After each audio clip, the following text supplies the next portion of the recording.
Zero trust. What is it and why do we care? Well, I'm going to talk first to why do we care. So, put simply, in today's hyper-connected world, where a lot of our assets are outside of the enterprise, the old castle and moat model no longer applies.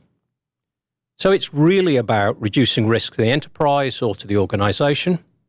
And then the other reason we care is because of Executive Order 14028, which actually mandates federal agencies take on zero trust.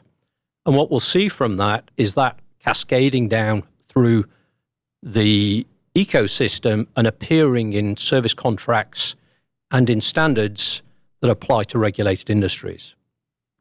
So, defining what zero trust is, it's a philosophy, and it's a philosophy that assumes that you've been breached.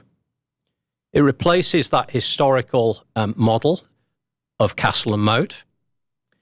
And really it has 7 tenets from the NIST perspective that I call out here as every single call needs to be explicitly authorized, regardless of whether or not that is a user, a device, an application, or data. And the authorizations that sit behind there need to be dynamic.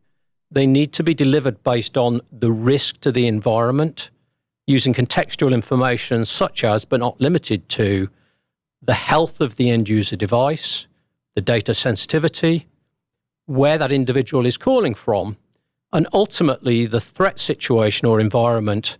So if an enterprise is under attack, then clearly access decisions are modified. You will find that mutual TLS, a protocol that deploys encryption at flight, will be highly used, and all data will be encrypted at rest as well. You'll also see that networks are segmented and controlled, and this reduces the blast radius or prevents an adversary moving laterally. And then finally, the integrity and security posture of all of the resources are monitored to feed into that contextual approval and access mechanism. Put bluntly, zero trust is not a technology, and no single vendor can implement in its entirety. It is a philosophy, as we said at the start of this segment.